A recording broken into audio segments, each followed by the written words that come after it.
कुछ कीड़ों को नए जीवन की गंध महसूस हो गई है।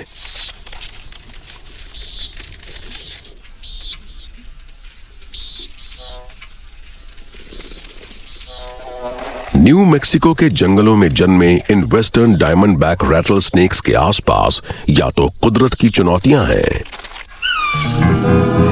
या फिर वो जीव जो अड़ोस पड़ोस में है।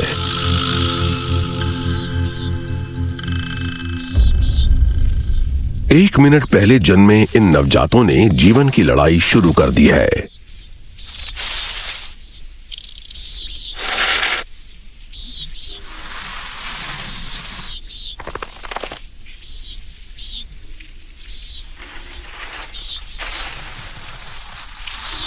ये अपनी हिफाजत नहीं कर सकते, तभी ये नवजात आसान शिकार बन जाते हैं। ईस्टर्न किंग स्नेक्स तो उन्हें बहुत चाव से खाते हैं और बेबी रैटल स्नेक्स हमेशा खतरे में रहते हैं।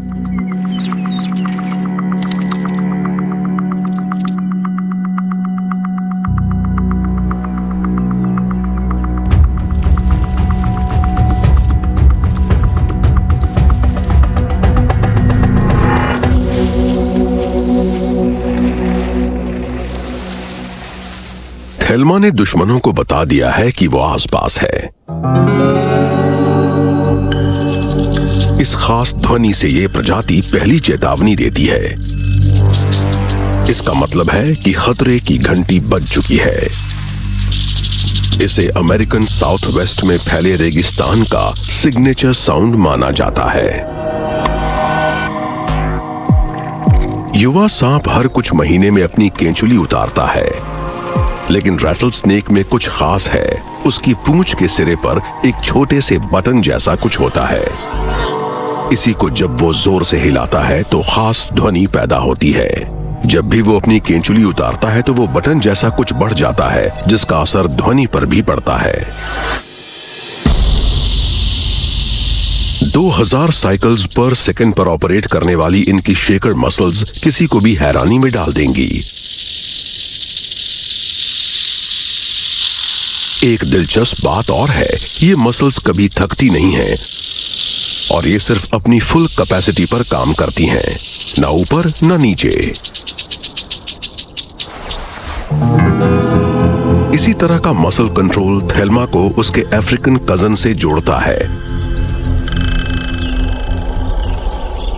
लेकिन बिल्कुल विपरीत तरीके से।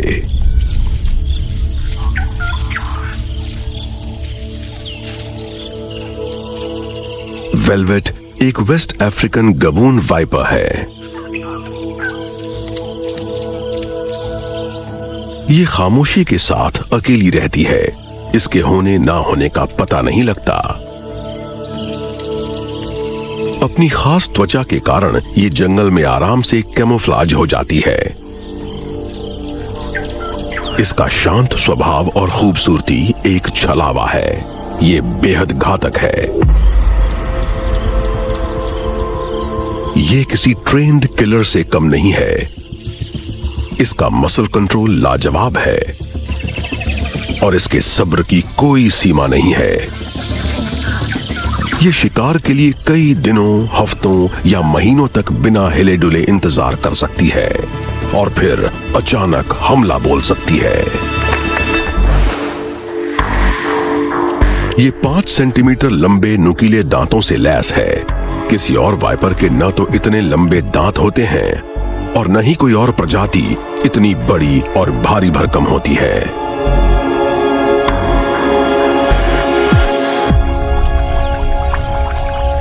लेकिन वेलवेट अपनी ताकत की नुमाइश नहीं करती। जान बचाने की बात अलग है, वरना ये शायद ही कभी किसी पर हमला करती है। ये हमेशा छिपी छिपी रहती है, लेकिन जब बाहर आती है तो संभलने का मौका नहीं देती।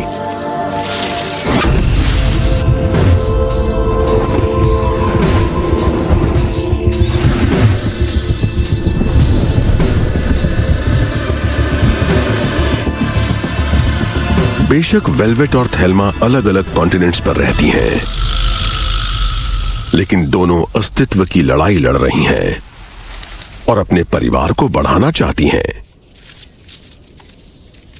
जीवन के चक्र को आगे ले जाना चाहती हैं। लेकिन इन लक्ष्यों को आप कैसे पूरा करेंगे अगर आपके पास थेल्मा की तरह चेतावनी देने की खास सहूलियत न हो, और ना ही आपके पास वेलवेट जैसा आकार, सब्र, घातक जहर और नुकीले दांत हों। नाला से मिलिए। ये थेल्मा जितनी रॉबीली नहीं है और ना ही वेलवेट जितनी सुंदर।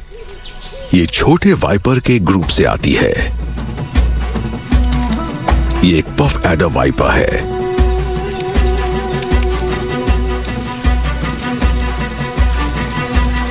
आकार छोटा होने के बावजूद ये प्रजाति अपने शिकार पर बहुत भारी पड़ती है। ये अफ्रीका से लेकर दक्षिणी अरब तक पाए जाते हैं। वाइपर की कोई और प्रजाति इतने बड़े इलाके में नहीं फैली। ये प्रजाति अपने वातावरण के हिसाब से ढलना जानती है। जंगल के अलावा ये इंसानी बस्तियों के आसपास भी जीना जानती है। ये कैमोफ्लाज में एक्सपर्ट हैं। हर वाइपर की त्वचा एक ही रंग की हो ये जरूरी नहीं। इसी की वजह से इन्हें कई बार पहचानना मुश्किल हो जाता है। लेकिन एक तरीका है और वो है इनकी पीठ पर, जिस पर शेवरॉन के आकार में बने निशान होते हैं। पर इंसानों की बस्ती के आसपास रहने की अलग चुनौतियां हैं। यहां सबकी नजरों से दूर रहने में ही भलाई है।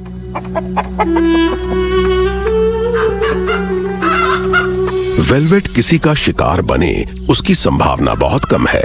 इंसानों से तो उसका कम ही वास्ता पड़ता है। थेल्मा के बहुत दुश्मन हैं, लेकिन जब वो उन्हें चेतावनी देती है तो अच्छे अच्छों के छक्के छूट जाते हैं। किसी को लग सकता है कि नाला लड़ने से कतराती है।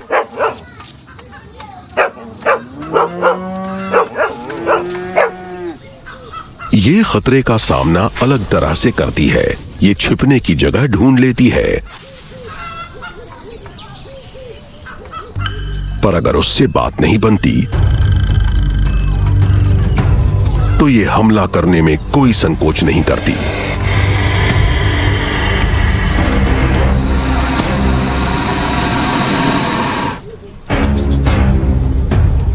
ये जानलेवा वाइपर है। ये दुश्मन पर टूट पड़ती है। लेकिन इसके बावजूद नाला की जिंदगी में खतरे ही खतरे हैं। कोई इसे पसंद नहीं करता, चाहे पालतू जानवर हो या फिर गांव वाले।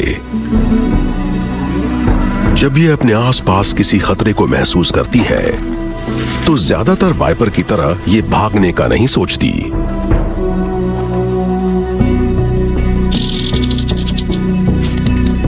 इसकी यही कोशिश होती है कि किसी की नजर में ना आए। ये हिलना डुलना बंद कर देती है, माहौल में खुद को कैमोफ्लाज कर लेती है और खतरे के टल जाने का इंतजार करती है।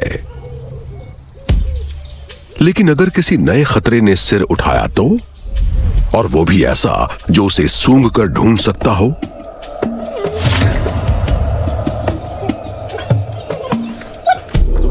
किस्मत से पफ एडर्स को कुदरत ने कुछ और भी खूबियां दी हैं। प्रयोगों से पता चला है कि ये प्रजाति अपनी गंध को छिपाने में भी माहिर है। इस काम को ये अंजाम देती है अपने मेटाबॉलिज्म को धीमा करके और अपने बदन के तापमान को बदलकर।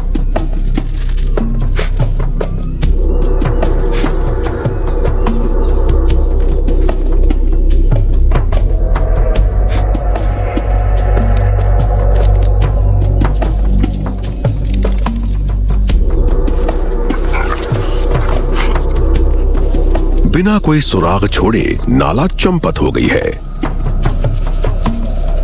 इसने टकराव नहीं किया, इसने अपनी ऊर्जा और जहर को बचा लिया। जब उनकी वाकई जरूरत होगी ये उनका इस्तेमाल तब करेगी। ये एक अच्छी रणनीति है। यहाँ टकराव भारी पड़ सकता था, चोट लग सकती थी, जान भी जा सकती थी। कभी कभार बढ़िया कैमोफ्लाज के कारण पफ एडर दुश्मन को दिखता नहीं है और वो उसके कुछ ज्यादा ही करीब आ जाता है।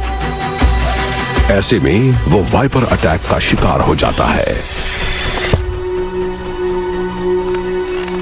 पफ एडर का हमला जबरदस्त और जानलेवा होता है। इसके काटने से हर साल बहुत लोग मरते हैं। तभी इसकी इतनी नेगेटिव इमेज है। लेकिन वेस्टर्न डायमंडबैक रैटलस्नेक के काटने से मौत लगभग अनसुनी है और वेस्ट अफ्रीकन गबून वाइपर के काटने से किसी की मौत आज तक दर्ज ही नहीं हुई। इन दोनों के मुकाबले नाला यानी पफ एडर बेहद घातक है। पफ एडर अक्सर बस्तियों के करीब रहते हैं क्योंकि यहां उन्हें शिकार मिल जाता है।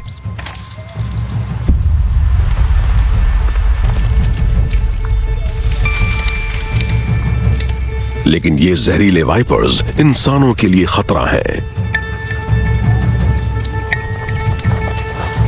ज्यादातर मामलों में ये अपना बचाव करने के लिए ही हमला करते हैं या फिर तब जब ये किसी इंसानी अंग को शिकार समझ बैठते हैं। ऐसी गलती का परिणाम खौफनाक हो सकता है।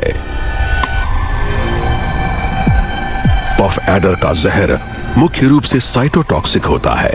ये सेल टिश्यू को तबाह कर देता है। इनके आगे इंसान क्या, कोई जीव नहीं टिक सकता। इसके जहर ने बहुत सारे इंसानों की जान ली है। ये वाइपर वेस्टर्न डायमंडबैक रैटलस्नेक और वेस्ट अफ्रीकन गबून वाइपर की तुलना में बहुत ज्यादा खतरनाक है। इसके कई कारण हैं। वेस्टर्न डायमंडबैक रैटलस्नेक का हेमोटॉक्सिक पॉइजन रक्त पर हमला करता है। ये इसके कुदरती शिकार के लिए तो घातक है, लेकिन इंसानों के लिए उतना खतरनाक नहीं है। तभी उसके जहर से इंसानी मौत ना के बराबर होती है। लेकिन पफ एडर्स और गबून वाइपर्स का जहर इंसानों के लिए बेहद घातक है क्योंकि इसमें साइटोटॉक्सिन्स होते हैं जो टिश्यूज को तबाह कर देते हैं।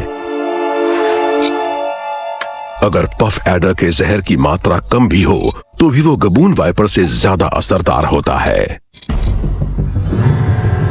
लेकिन गबून वाइपर के जहर की बनावट ज्यादा जटिल होती है और इसी वजह से ये शरीर की कोशिकाओं पर ज्यादा विनाशकारी असर डालता है। जबकि पफ एडर के काटने से बहुत दर्द, सूजन और स्किन के सेल्स में तबाही का सिलसिला शुरू हो जाता है। इसका जल्द इलाज न होने पर जान भी जा सकती है। लेकिन गबून वाइपर का जहर भी कुछ कम नहीं है।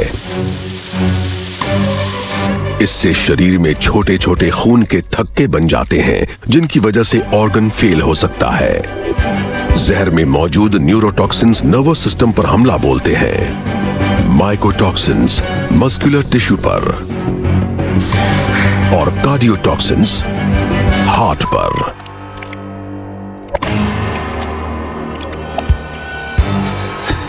और सिर्फ इतना ही नहीं, गबून वाइपर्स के लंबे दांत और बड़े वेनम ग्लैंड्स होते हैं, इसलिए ये अपने शिकार के जिस्म में गहराई के साथ बहुत अधिक मात्रा में जहर इंजेक्ट कर सकते हैं। ऐसा हमला किसी इंसान के लिए जानलेवा साबित हो सकता है, पर इनके प्राकृतिक शिकार की जान ले लेता है। पर फिर भी पफ एडर्स को इंसानों के लिए ज्यादा खतरनाक माना जाता है। इसका कारण है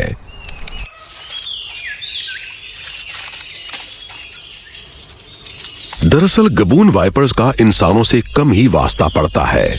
वैसे भी इन्हें कोई भी जीव अपना शिकार नहीं बनाता, इसलिए ये आक्रामक नहीं होते।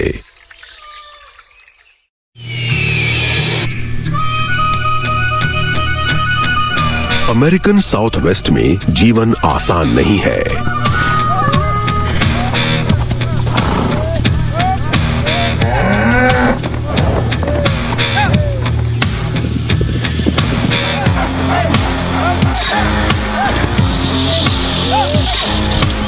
इस रैटल स्नेक की चेतावनी बेअसर है।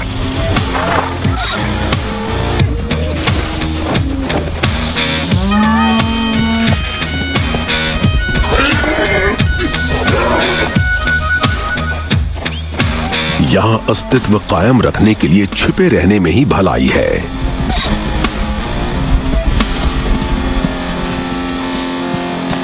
लेकिन ये इतना आसान नहीं है।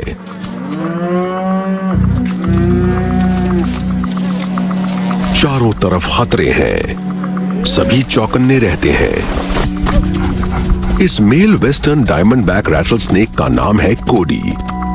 इसे कोई पसंद नहीं करता, लेकिन ये फिर भी यहीं रहता है क्योंकि यहां भोजन की कमी नहीं है, और वो भी इसके पसंद का भोजन।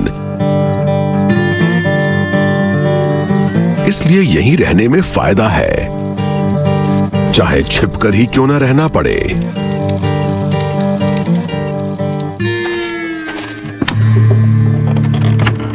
और इसमें ये माहिर है।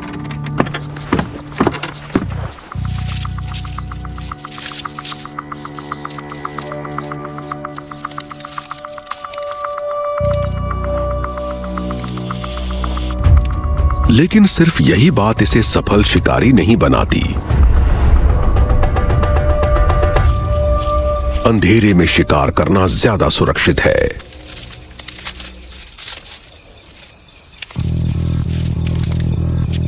लेकिन इतने घने अंधेरे में कोडी को दिखेगा कैसे? Western diamondback rattlesnake को उसमें कोई मुश्किल नहीं होती, क्योंकि उनके पास एक खासियत है जो सभी वाइपर्स के पास नहीं होती।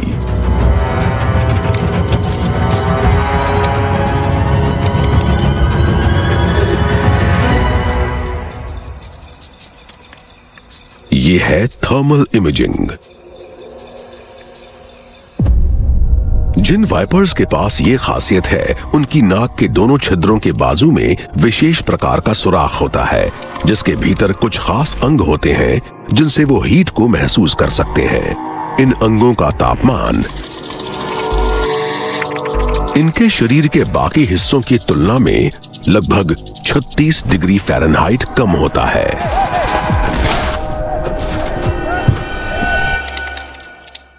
हड्डी की बनावट में मौजूद इन सुराखों के चारों तरफ बारीक झिल्ली होती है, जिसकी मदद से ये सुराख बहुत जल्दी गर्म और ठंडे हो सकते हैं। ये खास बनावट इन्हें तापमान को लेकर हाइपर सेंसिटिव बनाती है, चाहे दिन हो या रात। इस खास झिल्ली के नर्व सेल्स तब एक्टिव होते हैं जब तापमान लगभग 80 डिग्री फ़ारेनहाइट या उससे ज्यादा डिटेक्ट हो। मोटे तौर पर अगर कोई वार्म ब्लडेड एनिमल सांप से 1 मीटर की दूरी के भीतर हो तो उसके शरीर की गर्मी का माप लगभग इतना ही होता है।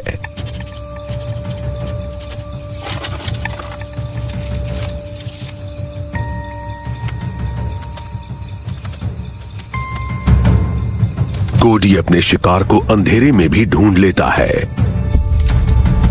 और शिकार को उसकी मौजूदगी की भनक तक नहीं लगती।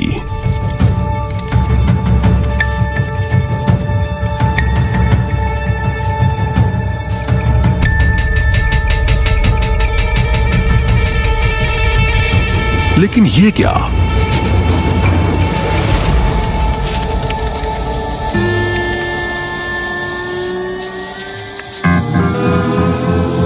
कोडी ये क्या खेल खेल रहा है? शिकार खुद चलकर आ गया है, लेकिन कोडी को कुछ पड़ी ही नहीं है। लेकिन दूसरी तरफ अफ्रीका में नाला ऐसा मौका हाथ से कभी जाने नहीं देगी। उसने बस्ती के पास रहने का फैसला ऐसे ही थोड़ी किया है। यहाँ बहुत अड़चने हैं। वो जानती है उसे कोई पसंद नहीं करता, और कुछ तो उसे देखकर गुर्राना शुरू कर देते हैं। लेकिन नाला के इरादे बुलंद हैं। ये पफ एडर कहीं नहीं जाएगी क्योंकि यहां इसे भोजन की कोई कमी नहीं है।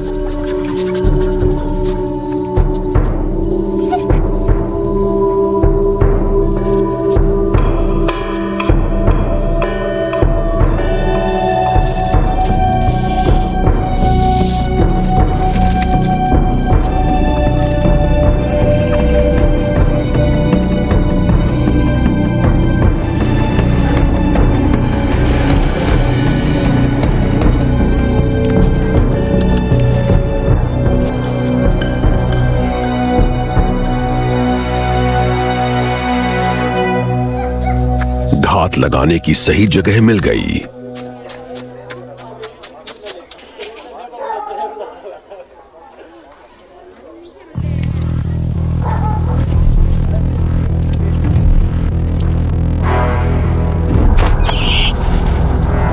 फिर क्या है, एक बार में ही इसके जिस्म में इतना जहर चला गया है कि ये ज्यादा दूर नहीं जा सकता। अब तो बस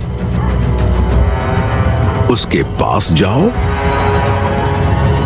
और दावत उड़ाओ।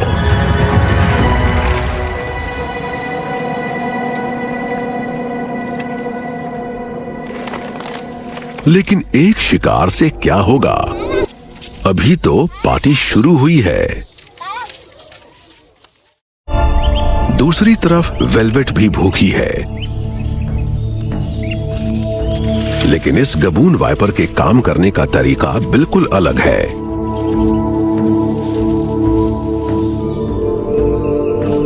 किसी को लग सकता है कि ये निठल्ली बैठी है, लेकिन यही तो इसका खास अंदाज है।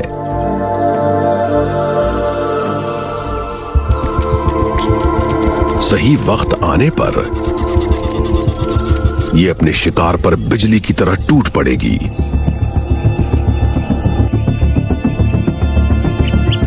अभी हमला करने में वक्त है।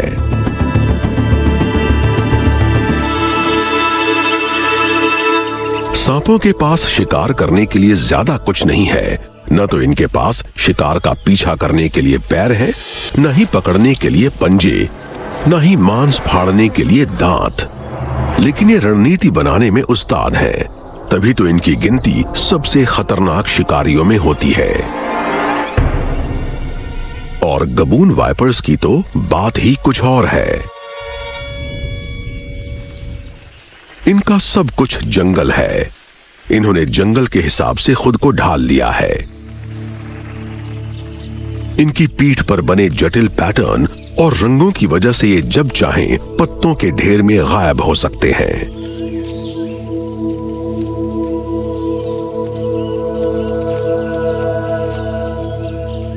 वेलवेट घात लगाकर बैठ गई है।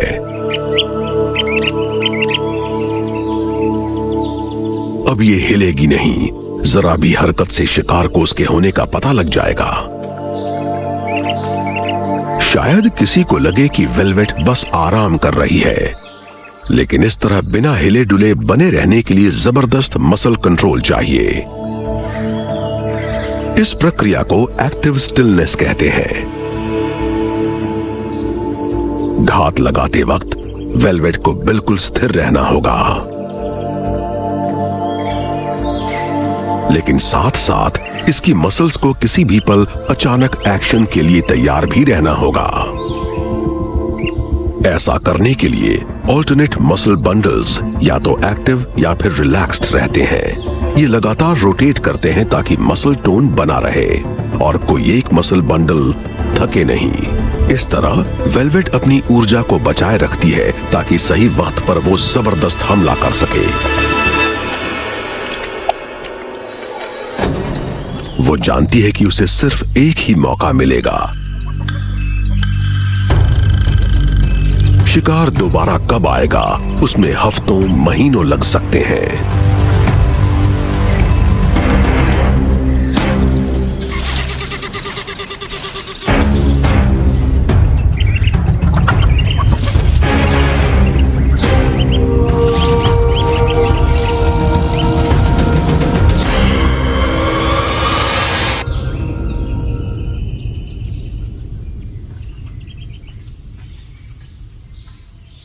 इसकी मसल्स चुस्ती और फुर्ती से भरपूर हैं। लेकिन मसल्स के अलावा और भी कुछ है जो इसे सफल शिकारी बनाता है। ठीक है, इसके पास हाथ पांव नहीं है, लेकिन कुदरत ने इसे शिकार को चित्त करने के लिए एक बेहद जानलेवा साधन से लैस किया है, और वो है जहर। ये अचूक हथियार है। डसने के बाद या तो शिकार तुरंत मर जाएगा, और भागा भी तो ज्यादा दूर नहीं जाएगा। अपने शिकार के जिस्म में जहर को इंजेक्ट करने का इसका एक खास तरीका है। गबून वाइपर से ज्यादा घातक कोई और जीव नहीं है। ये जब काटते हैं तो एक ही बार में 600 मिलीलीटर तक जहर इंजेक्ट कर सकते हैं। वैसे एक इंसान को मारने के लिए सिर्फ 100 मिलीलीटर जहर बहुत होता है। बाकी वाइपर्स की तरह वेलवेट के नुकीले दांत इसके मुंह के ऊपरी तरफ एक झिल्ली से ढके हैं। शिकार के वक्त जब ये अपना मुंह खोलती है तो ये बाहर आकर शिकार पर जबरदस्त वार करते हैं। लेकिन लंबे पीछे की ओर मुड़े हुए दांतों की पंक्ति के कारण इन्हें शिकार के जिस्म से निकालना आसान नहीं होता। ऐसा लगता है मानो गबून वाइपर कुछ चबा रहा हो। इनके खतरनाक दांत और जानलेवा जहर इन्हें एक घातक शिकारी बनाता है। इनमें और भी कुछ गुण हैं जो इन्हें सफल जीव बनाते हैं, जैसे कि सब्र।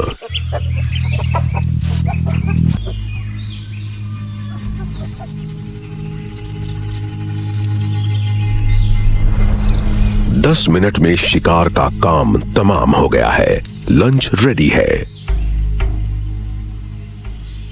लेकिन इसे कैसे खाया जाएगा वो तरीका थोड़ा अलग है।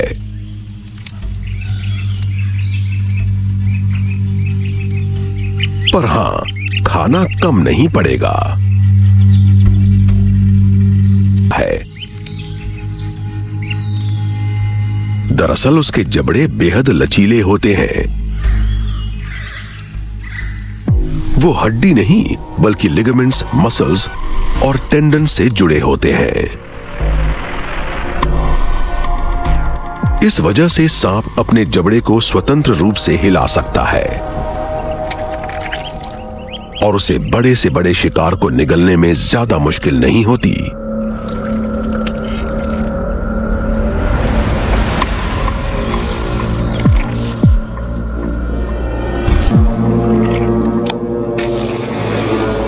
वेलवेट अपने दांतों की पंक्तियों का उपयोग करके शिकार पर पकड़ बनाती है।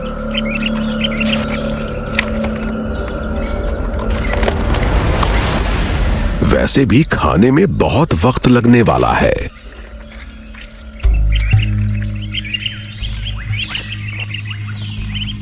जब इसके जबड़े इतने फैल जाते हैं कि शिकार उसमें फिट हो जाए तो ये उसे निगलना शुरू कर देगी। उसे धीरे धीरे पूरा निगल जाएगी।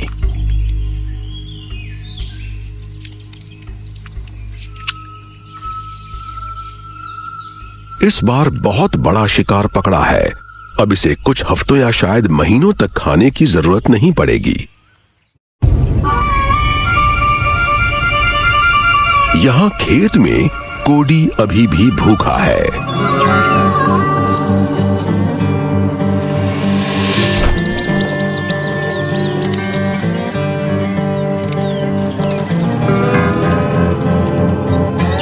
ये सांप के हाथ में होता है कि अपने शिकार के जिस्म में कितना जहर इंजेक्ट करना है।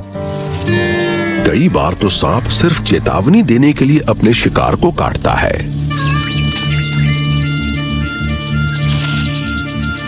आज इस चूहे के साथ यही हुआ। इसकी किस्मत अच्छी थी। भूखे कोडी ने भोजन का शानदार मौका ऐसे ही नहीं गंवाया।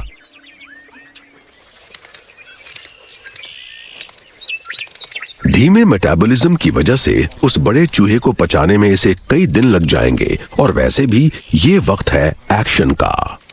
इस वक्त कोडी का मिशन कुछ और है। इसकी तलाश कुछ और है।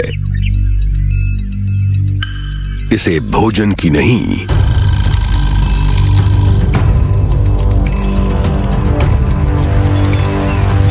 साथी की तलाश है।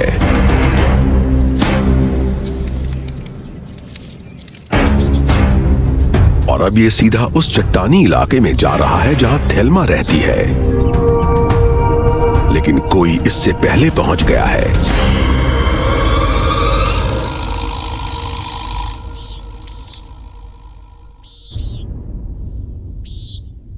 थेल्मा के इलाके में पहुंचते ही इसकी सीधी टक्कर होती है एक विशाल गुलाबी रंग के नर के साथ।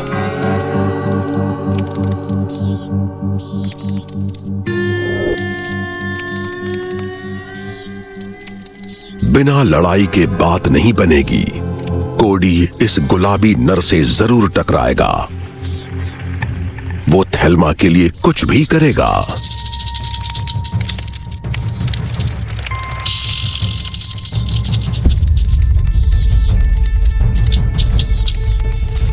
कोडी मानो कुश्ती के मैदान में उतर रहा हो। वो अपने प्रतिद्वंद्वी को आंक रहा है।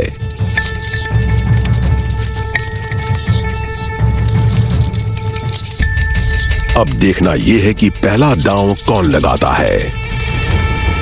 लड़ाई शुरू हो गई है।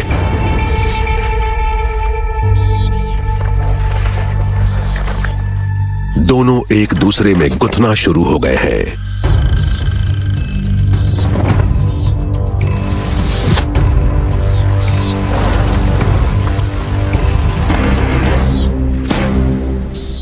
सवाल चित्त करने का नहीं है।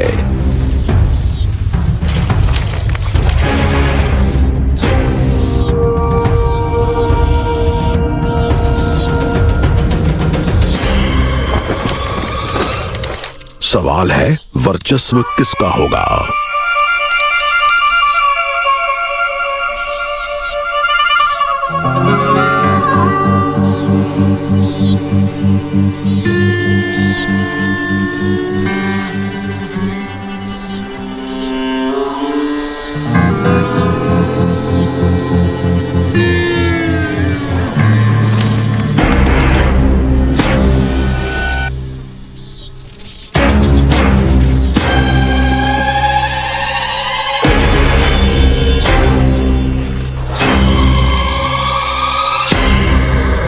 इस शक्ति प्रदर्शन से यह साबित होगा कि कौन ज्यादा ताकतवर है।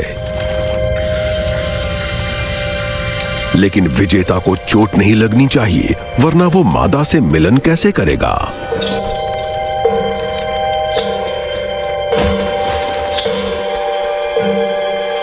गुलाबी नर ही असली मर्द निकला। उसने कोडी को पछाड़ दिया।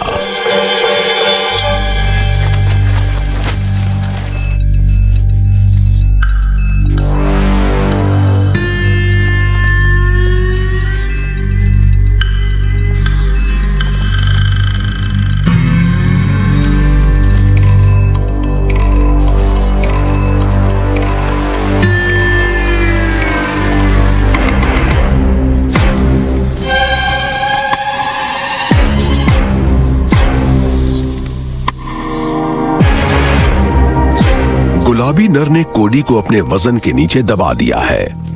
उसे चित्त कर दिया है।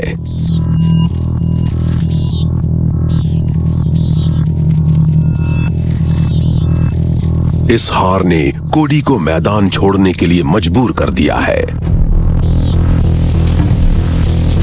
उसे बहुत बड़ा झटका लगा है। ये खाली पेट इतनी दूर आया, लड़ने का जोखिम उठाया, लेकिन थेल्मा इसके हाथ नहीं आई। बेचारे को कुछ नहीं मिला।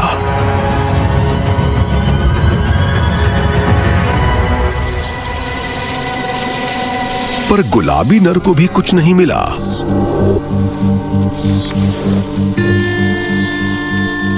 इसने लड़ाई जरूर जीत ली, लेकिन थेल्मा का दिल नहीं जीत पाया। थेल्मा अभी तैयार नहीं है। बच्चों को जन्म देने के कारण वो कमजोर हो गई है। फिलहाल उसका सारा ध्यान बच्चों की देखरेख में रहता है।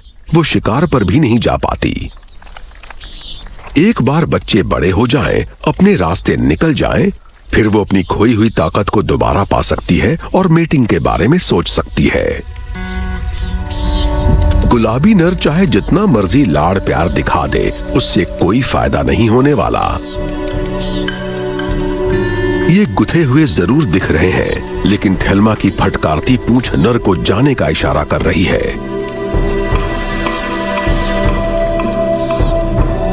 अब कोई चारा नहीं है, नर को ना चाहकर भी जाना पड़ेगा।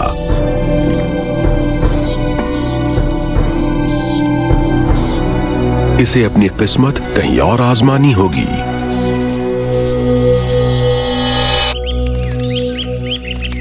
दूसरी तरफ वेलवेट एक नर के साथ है। मेटिंग की सामान्य रस्में चल रही हैं।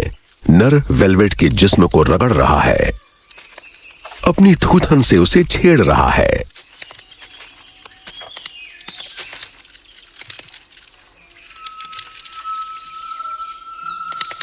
फड़फड़ाती जीभ से ये नर वेलवेट के फेरोमोन को चख रहा है। ये आंक रहा है कि क्या वेलवेट मीटिंग के लिए तैयार है। वेलवेट अपनी तरफ से तो नर के साथ सहयोग कर रही है, लेकिन इस नर के असली इरादे क्या हैं, उस पर वेलवेट को शक है। क्या ये सच में मेट करना चाहता है या फिर इसके साथ टाइम पास कर रहा है। तभी वेलवेट को कुछ सुराग मिलता है और ये उसे छोड़कर चली जाती है। लेकिन उसके जाने से नर ज्यादा निराश नहीं होता। ये शायद मेट करने की हालत में था ही नहीं, क्योंकि इसके केंचुली उतारने का वक्त आ गया है।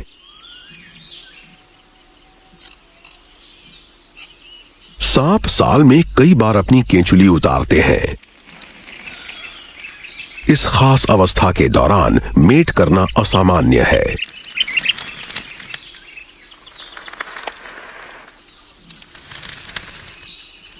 लेकिन अगर नर सच में मेटिंग करना चाहता तो वो वेलवेट को उत्तेजित करता और तब वो अपनी पूंछ को ऊपर उठाती और दोनों मेटिंग करते, जैसे पफ एडर का ये जोड़ा कर रहा है। मीटिंग के दौरान नर ज्यादा एक्टिव रहते हैं। इसकी वजह शायद ये है कि मादा थकावट से बचना चाहती है, क्योंकि मीटिंग की प्रक्रिया कई बार 3 घंटे तक भी चलती है।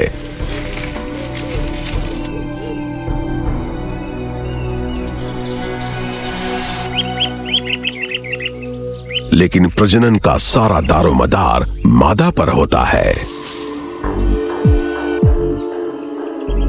मीटिंग के दौरान मिले स्पर्म्स मादा के जिस्म में 5 साल तक सही सलामत रहते हैं। जब मादा को लगता है कि समय सही है, तो वो उन स्पर्म्स का उपयोग करके खुद को गर्भवती कर सकती है। फर्टिलाइजेशन अंडे के रूप में होता है, लेकिन किसी मादा वाइपर का काम अंडे देने के बाद खत्म नहीं हो जाता, जैसा कि ज्यादातर सांपों के साथ होता है। मादा वाइपर का जिस्म एक जीता जागता इंक्यूबेटर बन जाता है। जब बच्चे अंडे से बाहर निकलने लायक हो जाते हैं, तब वो नन्हे सांपों को जन्म देती है, जिन्हें स्नेकलिंग्स कहते हैं। वाइपर ओवोवाइविपरस होते हैं, इसलिए वो अंडे देते हैं और उनका विकास मां के शरीर में होता है। इन अंडों में खोल के बजाय एक नरम झिल्ली होती है।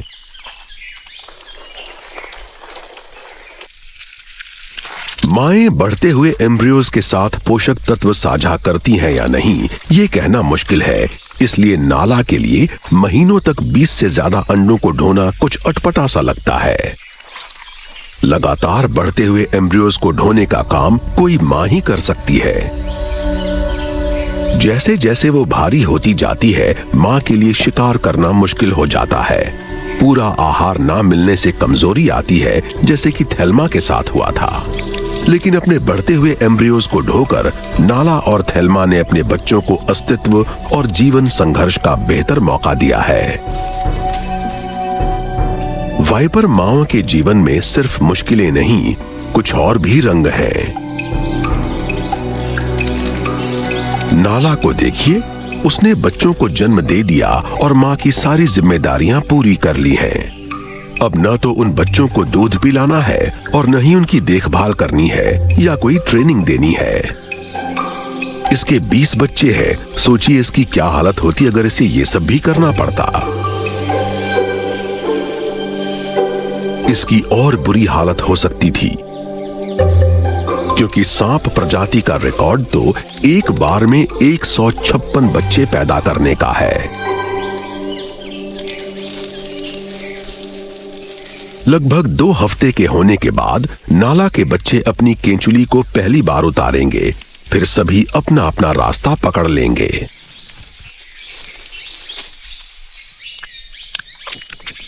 ये नुकीले दांतों और जहर से लैस हैं। अब इन्हें किसी की जरूरत नहीं है, ये अपने दम पर जिंदा रह सकते हैं। जंगल में अस्तित्व बनाए रखने के लिए हर पल लड़ना पड़ता है और वाइपर्स को इसमें महारत हासिल है।